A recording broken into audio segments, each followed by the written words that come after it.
Hello friends, welcome back to our YouTube channel Arif academy. I am Sadaf Qazi.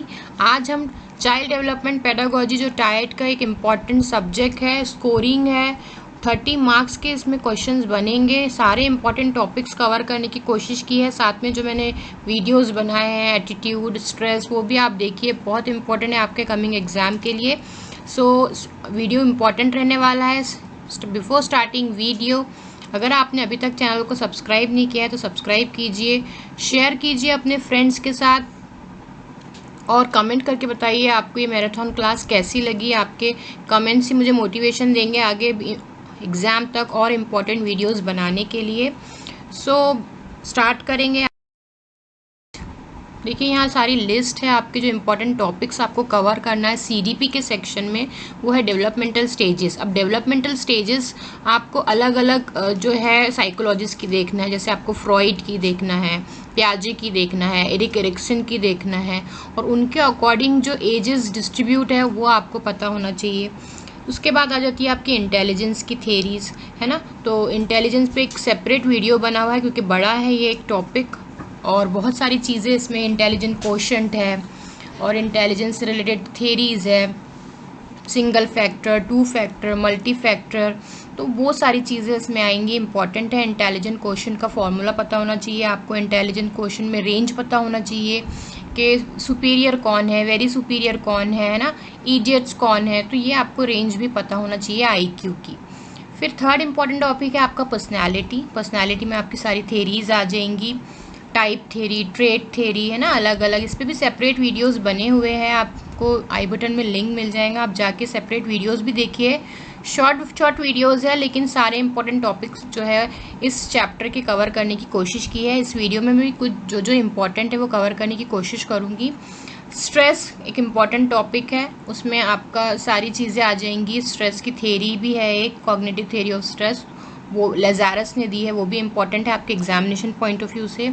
Attitude के 3 models important हैं, S M मॉसिन का model, Fritz heather का model, है ना। तो ये जो है तीनों भी मॉडल बहुत इंपॉर्टेंट है। फिर आपका ग्रुप और ग्रुप फॉर्मेशन आ जाता है, स्टेप्स आ जाती है, इस पर भी सेपरेट वीडियो अपलोडेड है चैनल पे। ये सारी चीज़ें आपको चैनल पे मिल जाएंगी, इंपॉर्टेंट है। फिर आपका बहुत ही इंपॉर्टेंट टॉपिक है डिसेबिलिटीज़ एंड डिसऑर्डर्स। इस पर बहुत सारे क्वेश्चंस बने हैं, जीएडी, ओसीडी, है ना। तो ये सारी चीज़ें कवर करना है आपको, बहुत इंपॉर्टेंट है सीडीपी के पॉइंट ऑफ व्यू से। इंपॉर्टेंट डेफिनेशंस होती है, जैसे प्रेशर क्या है और स्ट्रेन क्या है, स्ट्रेस क्या है, तो ये सारी चीज़ें आपको पता होना चाहिए। स्टीरियोटाइप क्या है, पॉवर्टी क्या है, डिस्क्रिमिनेशन क्या है, तो ये इंपॉर्टेंट डेफिनेशंस भी जो है आपके सीडीपी के लिए इम्पॉर्टेंट है। प्लस आपको पियाजे, वाइगोसिटी, बॉल्बी की अटैचमेंट थेरी, मेमोरी के स्टेप्स आपको पता होना चाहिए, ब्रूनर की कॉग्निटिव थेरी के स्टेप्स आपको पता होना चाहिए, ब्लूम्स टेक्सोनॉमी पता होना चाहिए आपको। एरिक एरिक्सन का तो हमने डेवलपमेंटल स्टेजेस में ही डिस्कस किया, बहुत इंपॉर्टेंट ये थेरी आपके एग्जाम के लिए। गार्डनर की मल्टी इंटेलिजेंस थेरी जो है ये भी बहुत इंपॉर्टेंट है। एप्लीकेशन बेस्ड क्वेश्चन बनने के बहुत ज़्यादा चांसेस है इस पर। देखते हैं, स्टार्ट करते हैं। डेवलपमेंटल स्टेजेस थोड़ा सा ब्लर है ये, लेकिन इसमें आपको बताया गया है कि आपको स्टेजेस कैसे पढ़ना है। फ्रॉइड की जो स्टेज है वो है oral stage, anal stage, phallic stage और जेनाइटल स्टेज, है ना। फिर एरिक एरिक्सन की जो आपकी 8 स्टेजेस है, जो स्टार्टिंग से है, ट्रस्ट वर्सेस मिसट्रस्ट, है ना, और जो पूरे 8 स्टेजेस है एडल्टहुड तक, वो आपको लर्न होना चाहिए। फिर है जो जीन पियाजे का 4 डेवलपमेंटल स्टेजेस दी थी उन्होंने, sensory motor, pre operational, concrete operational और फॉर्मल ऑपरेशनल। तो आपको डेवलपमेंटल स्टेजेस अलग अलग साइकोलॉजिस्ट की पता होना चाहिए। पियाजे की देख लेते हैं। सेंसरी मोटर जो बर्थ से 2 इयर्स की रहती है, प्री ऑपरेशनल 2 से 7 साल की होती है, कॉन्क्रीट ऑपरेशनल 7 से 11 और फॉर्मल ऑपरेशनल जो है एडोलेसेंस एडल्टहुड है, ठीक है। तो ये आपको स्टेजेस बिल्कुल बाय हार्ट होना चाहिए। देखिए, डायरेक्ट क्वेश्चन बना था, पियाजे रिकमेंडेड डैश स्टेजेस ऑफ, तो 4 स्टेजेस डेवलपमेंट की उन्होंने दिए थे। आगे इस कमिंग एग्जाम में इससे रिलेटेड क्वेश्चंस बनने की 100% चांस। नेक्स्ट है पर्सनालिटी की थेरीज पे आ जाएंगे हम। तो साइको एनालिटिक थेरी है, सोशो साइकोलॉजिकल थेरी है, ट्रेट थेरी है, सेल्फ थेरी। इसका मैंने एक सेपरेट वीडियो बनाया है डिटेल, आप उसको जाके देखिए, बहुत इंपॉर्टेंट है आपके कमिंग एग्जाम के लिए। तो साइको एनालिटिक थ्योरी किसने दिया है पर्सनालिटी की? फ्रॉइड ने दिया है, जिसमें उन्होंने इड, ईगो और सुपर ईगो की बात की है। इड जो है प्लेजर प्रिंसिपल पे काम करता है, जो हमें चीज़ हमें चाहिए, हमारी डिज़ायर्स रहती है उसमें। और ईगो जो है वो आपका जो है रियलिटी प्रिंसिपल पे काम करता है, ठीक है, जो रियलिटी में सही है वो करना चाहिए। और सुपर ईगो जो है मोरालिटी प्रिंसिपल पे काम करता है। तो ये तीनों चीज़ें फ्रॉइड ने दी है पर्सनालिटी से रिलेटेड, ठीक है। फिर साइकोडायनामिक अगर देखें हम, एडलर, हॉर्ने और जंग की जो है थेरीज बहुत इंपॉर्टेंट है इसमें। ह्यूमनिस्टिक में देखें तो कार्ल रॉगल की सेल्फ थ्योरी बहुत इंपॉर्टेंट है पर्सनालिटी की, और मैस्लो का हायरार्की ऑफ नीड, जिसमें सेल्फ एक्चुअलाइजेशन में इंसान पहुंचता है सारी चीज़ों को पार करके।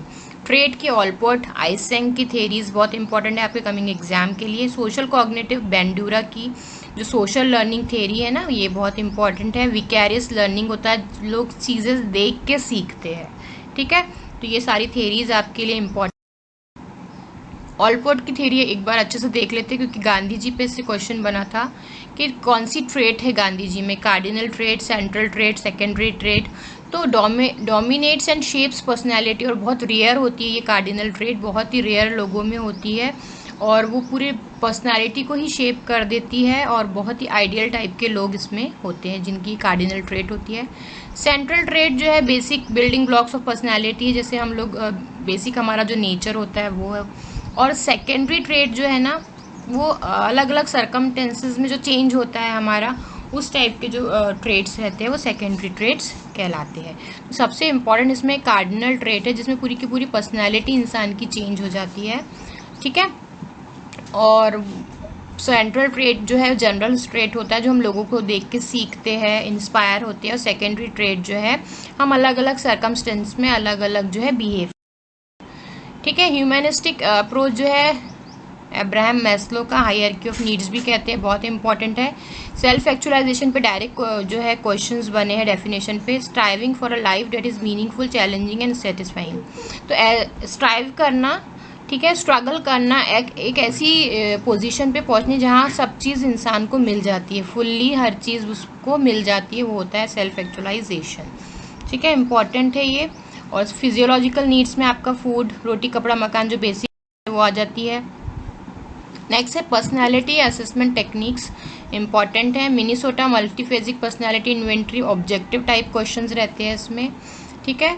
फिर सब्जेक्टिव में आ जाती है interview, self report test. Projective techniques पूछा गया है तो रॉसचार इंक ब्लॉक टेस्ट और थीमेटिक अप्रिसिएशन टेस्ट, तो इनकी फुल फॉर्म भी आपको पता होना चाहिए। साथ में 14 PF जो है 14 पर्सनैलिटी फैक्टर की थियरी जो कैटल ने दी है, वो भी बहुत इंपॉर्टेंट। मोस्ट इम्पॉर्टेंट टॉपिक आपका CDP का वो है डिसऑर्डर्स। तो बहुत सारे टाइप के डिसऑर्डर है। मेंटल डिसऑर्डर एक अम्ब्रेला टर्म है, उसमें बहुत सारी चीज़ें आ जाती है। आपका एंग्जाइटी डिसऑर्डर, ठीक है, और आपका डिप्रेशन, एनोरेक्सिया, ये बहुत सारी चीज़ें इसमें एक अम्ब्रेला टर्म के अंदर आती है। देखेंगे कैसे डिस्ट्रीब्यूशन है। चिल्ड्रन में जो मेनली जो डिसऑर्डर्स दिखते हैं वो है attention deficit hyper activity disorder, बहुत क्वेश्चन बने हैं इसके फुल फॉर्म पे। हाइपर एक्टिव होते हैं, अटेंटिव नहीं होते हैं बच्चे। एंग्जाइटी डिसऑर्डर ये बड़ों में होता है 18+ में। जनरल एंग्जाइटी डिसऑर्डर जिसमें फ्यूचर के बारे में बहुत सोचते हैं, GAD। मूड डिसऑर्डर में आपका आ जाता है जिसमें डिप्रेशन होता है, मूड स्विंग्स होते हैं हमारे, है ना, और बहुत ज़्यादा एक्सट्रीम पे चले जाए तो मैनियाक हो जाता है। फिर ऑटिज्म स्पेक्ट्रम डिसऑर्डर में बहुत सारी चीज़ें आती है, आपकी लर्निंग डिसेबिलिटीज़ भी आ जाती है इसमें। ईटिंग डिसऑर्डर में आपका एनोरेक्सिया और बुलिमिया है, जिसमें वेट गेन का जो है डर होता है टीनेजर्स को, एडोलेसेंट्स को, तो वो जो है ईटिंग डिसऑर्डर्स होते हैं। देखिए, तो यहाँ पे एंग्जाइटी डिसऑर्डर देखेंगे हम पहले, मूड डिसऑर्डर और साइकोटिक डिसऑर्डर। एंग्जाइटी डिसऑर्डर तो वही है जो हम बहुत चीज़ों के बारे में सोचते हैं, GAD। मूड डिसऑर्डर में आपका डिप्रेशन आ जाता है और मैनियाक आ जाता है, अगर बहुत एक्सट्रीम पे चला गया तो। बाइपोलर डिसऑर्डर भी कहते हैं इसको। और साइकोटिक डिसऑर्डर में हम सोचने से रिलेटेड जो हमारे डिसऑर्डर होते हैं ना, थिंकिंग, वो आ जाते हैं। सिग्नोफ्रीनिया है जो है इसका अच्छा एग्जाम्पल है, जिसमें हेलुसिनेशन, डिल्यूजन आते हैं हमको। ईटिंग डिसऑर्डर में आपका एनोरेक्सिया, बुलिमिया है, जिसमें वेट गेन का जो है डर होता है। और पर्सनालिटी डिसऑर्डर में anti social disorder, obsessive compulsive disorder, ठीक है, ये सब आ जाते हैं। पोस्ट ट्रॉमेटिक स्ट्रेस, जिसमें हम कोई एक्सीडेंट से होके गुजरते हैं और फिर हमारे जो है वो पुरानी चीज़ें हमको स्ट्रेस देती है। तो सबसे पहले डिस्कस करेंगे एंग्जाइटी डिसऑर्डर। एंग्जाइटी डिसऑर्डर में GAD आ जाएगा आपका, OCD आ जाएगा, ठीक है, PTSD आ जाएगा और सोशल एंग्जाइटी डिसऑर्डर आ जाएंगे, ठीक है। तो ये इंपॉर्टेंट है, एंग्जाइटी डिसऑर्डर्स होते हैं सारे।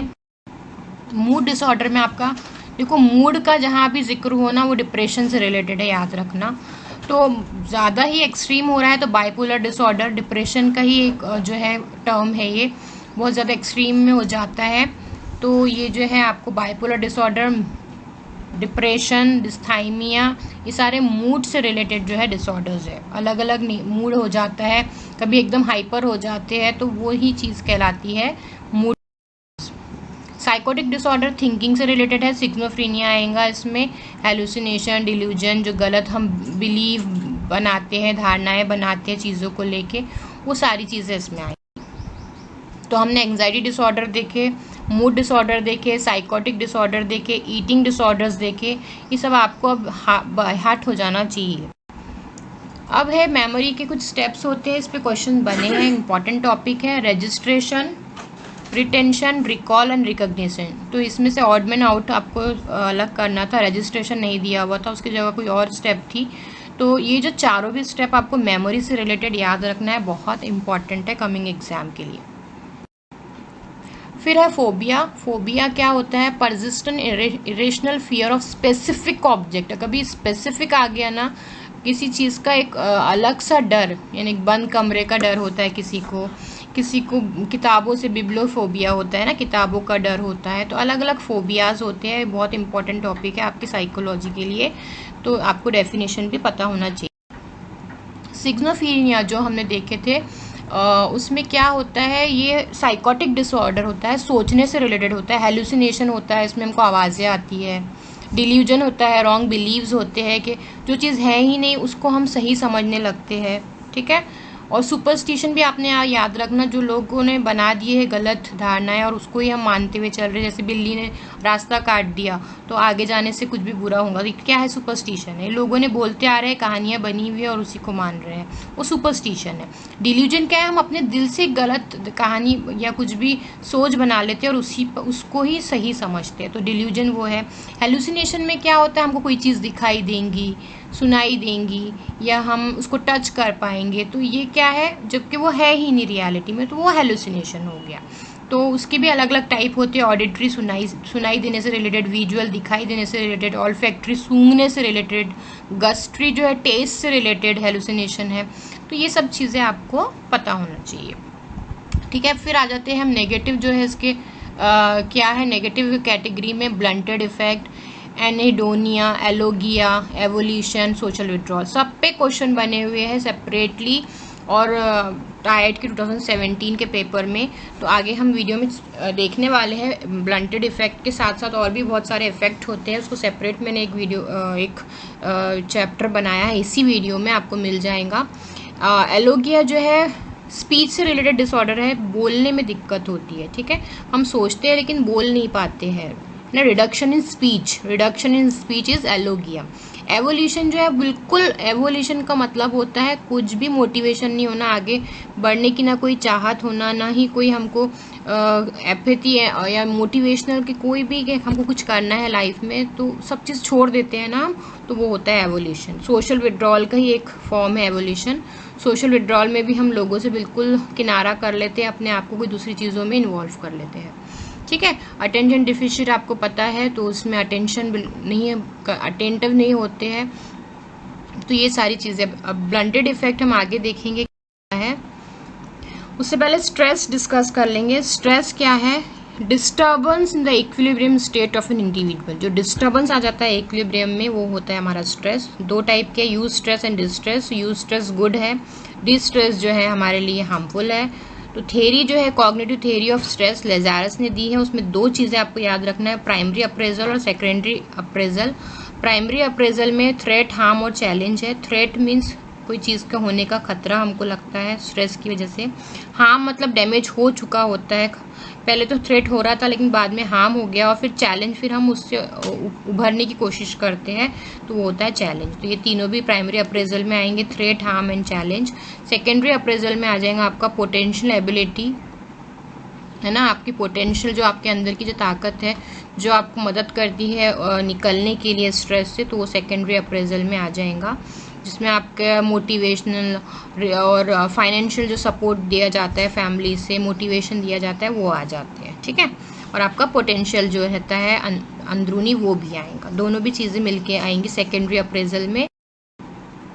फिर टाइप्स ऑफ स्ट्रेस, फिजिकल भी है, एनवायरमेंटल है, साइकोलॉजिकल है, सोशल है। ये इस पे क्वेश्चन बना था कितने टाइप के स्ट्रेस होते हैं, तो physical, environmental, psychological and social stress. क्या सोर्सेज है, लाइफ इवेंट्स जो हमारे ज़िंदगी में हादसे होते हैं, वो ट्रॉमेटिक इवेंट्स, बहुत ज़्यादा किसी को रेप हो जाता है या कुछ बहुत बड़ा एक्सीडेंट हो जाता है, मम्मी पापा की डेथ हो जाती है, तो वो इवेंट्स। हैजल्स, जो डिस्टर्बेंस होते हैं लाइफ में, कहीं हम रहते हैं वहाँ बहुत नॉइज़ है, कुछ शोर आता है, फैक्ट्री का है, उसकी वजह से डिस्टर्ब हो जाता है, उसकी वजह से भी स्ट्रेस आता है, ठीक है। नॉइज़ पॉल्यूशन से भी स्ट्रेस होता है। तो ये तीनों भी चीज़ें सोर्सेज है। फिर इफ़ेक्ट्स क्या होंगे उसके, तो सिंड्रोम होता है, ये नाम याद रखना, जनरल एडेप्टेशन सिंड्रोम, ये स्ट्रेस की वजह से होता है। क्या होता है इसमें, अलार्म रिएक्शन होता है पहले, फिर रेजिस्टेंस है, हम लोग रेजिस्टेंस, पहले हमको स्ट्रेस आना शुरू हो जाएगा थोड़ा थोड़ा, फिर हम रेजिस्ट करेंगे उसको, और बाद में फिर वो एग्जॉस्ट होके निकलेगा, यानी बहुत ज़्यादा हाइपर हो जाएगा। तो अलार्म, रेजिस्टेंस एंड एग्जॉस्ट, ये 3 स्टेप आपको याद रखना है गैस के, ठीक है। जनरल एडेप्टेशन सिंड्रोम इंपॉर्टेंट है, effect of stress.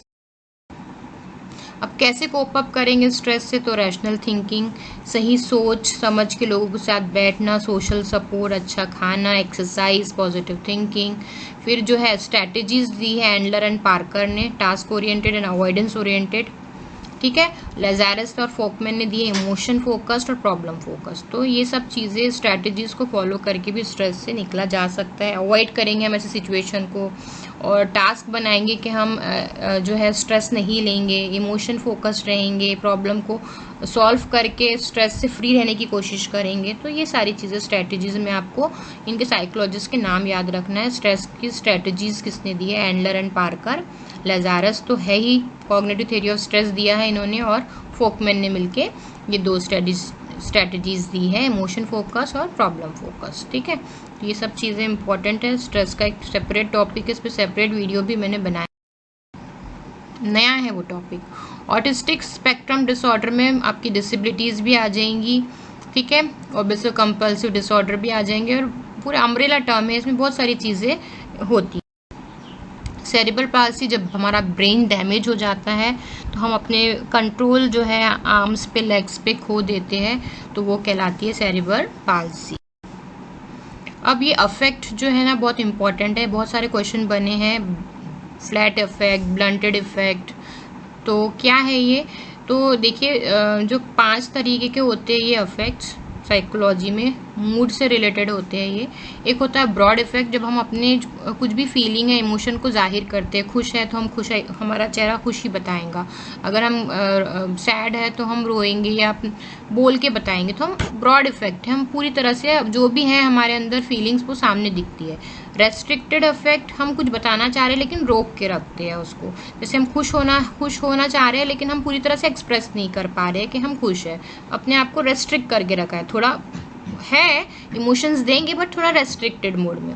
Blunted effect में क्या होगा कि आप जैसे नॉर्मल लोग बिहेव करते हैं ना, वैसा बिहेव नहीं करोगे, बहुत ही कम आपके फेशियल एक्सप्रेशन रहेंगे, आपका जो एक्सप्रेशन रहेगा, बातचीत होंगी, जो भी है ब्लंटेड इफेक्ट रहेगा। मीन्स जितना जो नॉर्मल से कंपेयर किया गया है ब्लंट इफेक्ट को, कि नॉर्मल की तरह नहीं होता है, कम हो जाता है ब्लंटेड इफेक्ट में। और फ्लैट इफेक्ट में तो टोटल ही पूरा का पूरा क्या बोलेंगे हम, इफेक्ट एट ऑल, कि अगर आपके सामने आपको कहा जाए कि आपके पेरेंट्स की डेथ हो गई, फिर भी आप कुछ भी इफेक्ट नहीं करोगे, बिल्कुल ऐसे बैठे रहोगे चुपचाप, वो क्या है, फ्लैट इफेक्ट, कुछ भी इफेक्ट नहीं होगा, हालांकि अंदर हो रहा है। इसकी वजह से जो है फ्लैट इफेक्ट, ब्लंटेड इफेक्ट की वजह से दिमाग पे प्रेशर पड़ता है, स्ट्रेस पड़ता है, और ये सारे जो डिसऑर्डर्स है, एंजाइटी, स्ट्रेस वगैरह आते हैं। ठीक है, तो इसीलिए इमोशंस को बताना, खुल के अपने जाहिर करना बहुत ज़रूरी है। ये दूसरे जो है हमको बाद में डिसऑर्डर्स में जो है इन्वॉल्व हो जाते हैं अगर यही रवैया रहा हमारा। Blunt effect, flat effect, restricted effect, है ना। ब्रॉड इफेक्ट जो है पॉजिटिव है कि हम जो है हम उसको खुल के जाहिर करते हैं। तो ये ऐसे 5 इफेक्ट्स हैं, क्वेश्चंस बने हुए हैं इस पे, जिसमें से ब्लंटेड इफेक्ट और फ्लैट इफेक्ट पे डायरेक्ट क्वेश्चन बना है। देखिए क्या है डेफिनेशन। ब्लंटेड इफेक्ट जो है decrease in ability to express emotion, ability ही नहीं रहती है कि अपने इमोशन को एक्सप्रेस कर सके। ठीक है, बिल्कुल नॉर्मल की तरह बिहेव नहीं करेंगे, facial expression, tone of voice, physical movement, सब चीज़ जो है बिल्कुल डिक्रीज हो जाएगा। और फ्लैट इफेक्ट जो है वो ब्लंट इफेक्ट से भी बिल्कुल लो डिग्री है। ब्लंट इफेक्ट में भी तो थोड़ा बहुत रहता है emotion expression, but flat affect में कुछ भी नहीं रहता। Not express emotion in the same way other might. ठीक है, people might. For example, when a person without flat affect is happy, they may smile brightly और in some other way show that they are pleased. वही जो मैंने आपको समझाया कि जिनको फ्लैट इफेक्ट नहीं रहता है ना, वो खुल के अपनी चीज़ों को जाहिर करते हैं। अगर गुस्सा है तो गुस्सा होकर बताएंगे, अगर वो खुश है तो खुशी अपनी जाहिर करेंगे। तो ये नॉर्मल लोग होते हैं, इनका ब्रॉड इफेक्ट होता है। फ्लैट इफेक्ट में ये लोग एक्सप्रेस ही नहीं करते अपने इमोशंस को। ठीक है, अंदर ही अंदर जो बोलते हैं ना, जो कुछ भी इमोशन है, जज्बात है, वो अंदर ही रखेंगे और स्ट्रेस और एंजाइटी का शिकार हो जाएंगे। नेक्स्ट एक हेलो इफेक्ट का टॉपिक है आपके साइकोलॉजी में, जिसमें ये जो है साइकोथेरेपी से रिलेटेड है एक्चुअली। अफेक्ट नहीं, ये इफेक्ट है, हेलो इफेक्ट है। क्या होता है कि हम गलत धारणा बना लेते हैं किसी के भी बारे में। अगर किसी को भले ही वो बाहर से कुछ हो या अंदर से कुछ हो ना हो, जैसे टेंडेंसी टू जज a person based on a previous form भी फेवरेबल और अनफेवरेबल इम्प्रेशन। यानी हम अगर हमारे साथ कुछ बुरा एक्सपीरियंस हुआ है, उस इंसान को लेके हम दुखी हुए, तो हम उसके बारे में पूरा गलत ही बना लेंगे कि वो ऐसे ही है, बुरा है ना। गलत धारणा बना लेना। अगर कुछ अच्छा हुआ है, भले ही वो बुरा है, तो हम उसके बारे में अच्छा सोचेंगे कि वो बहुत अच्छा है, ऐसा है। तो ये क्या है, हेलो इफेक्ट है। इससे क्या होता है, हम लोग सही जो है फैसला नहीं ले पाते किसी के बारे में, वही धारणा बन जाती। जो फर्स्ट इंप्रेशन बोलते हैं ना, लास्ट इंप्रेशन, फर्स्ट इंप्रेशन को लेके ही चलते हैं हम कि जो बुरा है वो बुरा ही होगा और जो अच्छा है वो अच्छा ही होगा। तो ये होता है halo effect psychology. Theories of emotions 3 हैं, James Lange theory, Cannon Bard theory और स्कैटर सिंगर थेरी। तो इसमें से जेम्स लांग थेरी जो है बहुत इंपॉर्टेंट है आपके एग्जाम के लिए, इमोशन की। ठीक है, नाम याद रखिए। क्या कहती है James Lange theory of emotion? James Lange theory of emotion was proposed by psychologist William James and Carl जैंग.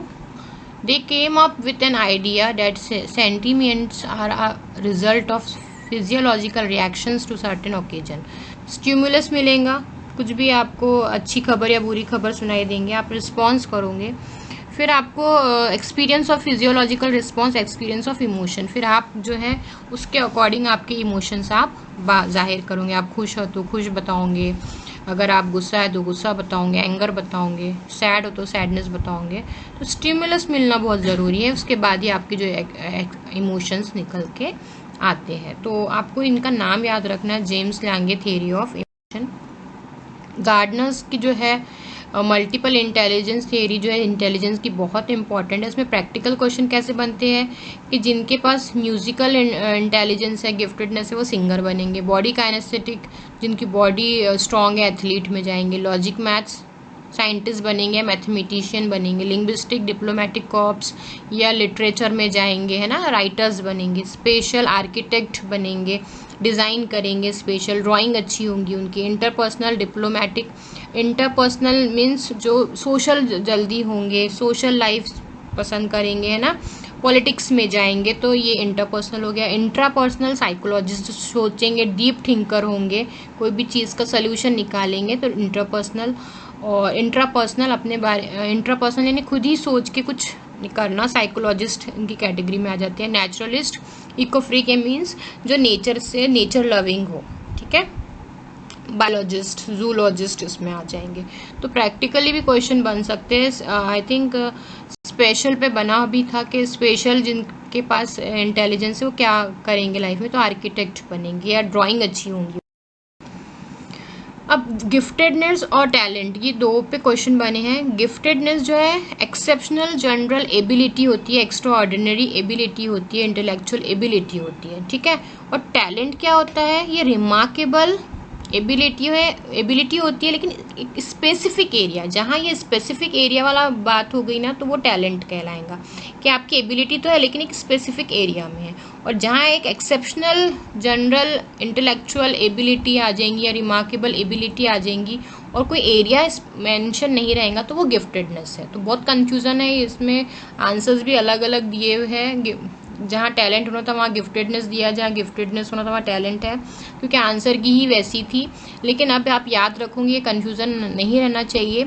Giftedness जो है एक्सेप्शनल इंटेलेक्चुअल एबिलिटी है, जिसमें कोई स्पेसिफिक जो है एरिया नहीं मेंशन होता, लेकिन जहाँ स्पेसिफिक एरिया मेंशन होता है वहाँ आ जाता है टैलेंट, ठीक है।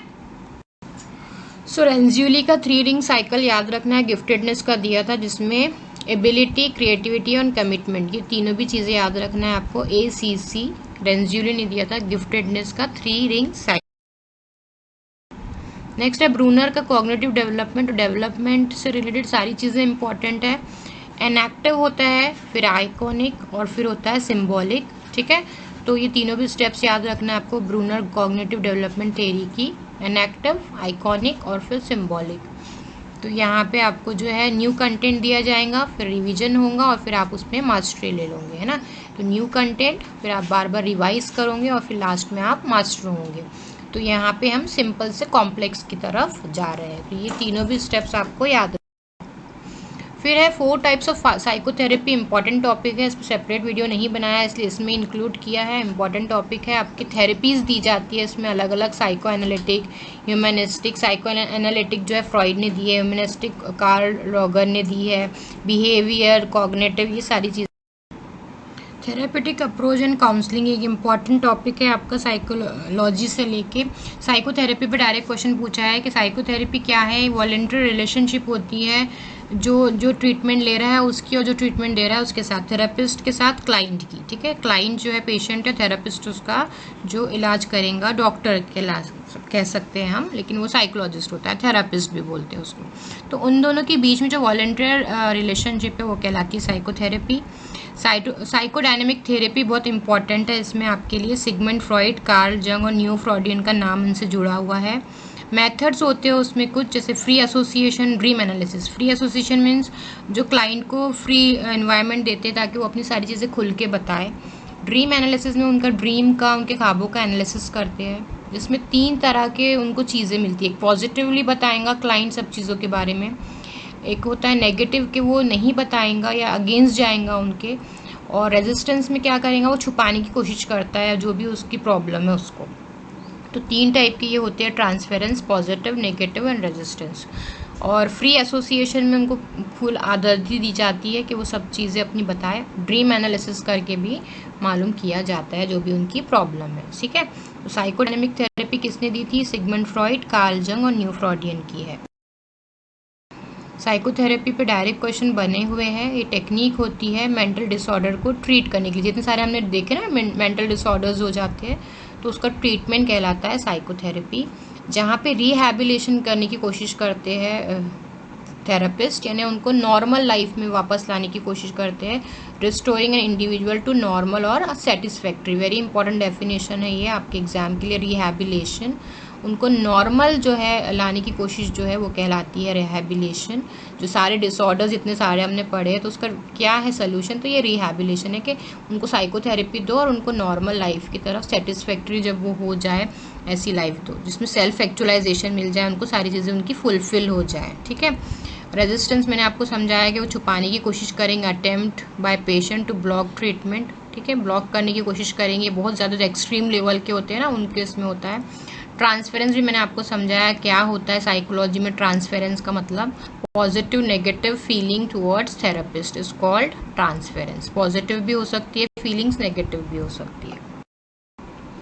कुछ इंपॉर्टेंट डेफिनेशन है, जैसे सोशल इन्फ्लुएंस पे डायरेक्ट क्वेश्चन बना है, ठीक है। तो लोगों का, इंडिविजुअल का, ग्रुप का आपके बिहेवियर पे जो इफेक्ट होता है वो सोशल इन्फ्लुएंस कराएगा। Social inhibition means social restraint on conduct, means हम सोशल जो है नॉर्म्स फॉलो नहीं करेंगे, इनहिबिट करेंगे उनको, रिस्ट्रेन करेंगे, नहीं मानेंगे। सोशल लूफिंग क्या है, जब ग्रुप में होते हैं तो लोग, उनका एफर्ट्स कम हो जाते हैं, लेस एफर्ट डालते हैं, वो एक दूसरे के ऊपर जो है टालते हैं, तो वो सोशल लूफिंग कहलाता है। सोशल सपोर्ट जो आपको मिलता है, लव, केयर, स्टीम, है ना, तो ये आपका सोशल सपोर्ट है। स्टेटस इंपॉर्टेंट है, डेफिनेशन कमिंग एग्जाम के लिए। Social rank with in a group, जो रैंक होता है सोशल, उसको कहते हैं स्टेटस, ठीक है, इंपॉर्टेंट है, एलिमेंट है ये ग्रुप फॉर्मेशन का। Structure, the enduring form and composition of complex system or phenomena, contrasts with function, which is a process of relatively brief duration arising out of a structure. तो ये क्या है, composition है complex system का, ठीक है, complex system बनेगा तो किससे मिलके बनेगा, वो एक specific structure से मिलके बनेगा। तो status important है, social support, social loafing, social inhibition, social influence। Self efficacy पे भी जो है क्वेश्चन बना है, क्या होती है ये, बिलीफ होता है इंसान का अपनी कैपेबिलिटीज़ पर, belief in one capabilities to get particular thing done more specific than self confidence, यानी हम अपने ऊपर भरोसा करते हैं कि हम इस चीज़ के काबिल है, सेल्फ इफिकेसी होती है वो हमारी। सेल्फ स्टीम जो है वो भी इसी से रिलेटेड है कि हमारी सेल्फ स्टीम हमको कहेंगी कि हम कैपेबल है, हमारी सेल्फ इफिकेसी को बताएंगी। सेल्फ रेगुलेशन पे भी डायरेक्ट क्वेश्चन बनता है, ability to manage your own energy states, emotion, behaviour, control या ऑब्जर्व करना अपने ही बिहेवियर को, ये क्या कहलाता है, सेल्फ रेगुलेशन कहलाता है, बहुत इंपॉर्टेंट है। Ability to monitor, to observe our emotions and behaviour. So अच्छा लगा है वीडियो, सारे इंपॉर्टेंट पॉइंट्स डिस्कस करने की कोशिश की है। इसके साथ साथ जो वीडियोस बने हुए हैं एटीट्यूड पे, स्ट्रेस पे, ग्रुप फॉर्मेशन पे, पर्सनालिटी पे, इंटेलिजेंस पे, इंडिविजुअल सेपरेट वीडियोस बने हैं, वो सारी चीज़ें मिला के आपका जो है सीटीपी कवर हो जाएगा इंशाल्लाह, और अच्छा जाए आपका पेपर। एक और लास्ट वीडियो सीटीपी के जो सिलेक्टेड क्वेश्चंस का मैं जल्दी अपलोड करूँगी, वो भी उसमें सिलेक्टेड 2017 के क्वेश्चंस है, सारे मिक्स है, वो भी वीडियो आप ज़रूर देखना। अच्छा लगा है तो लाइक करना वीडियो को, कमेंट करके बताना आपको ये सेशन कैसा लगा। Thanks for watching.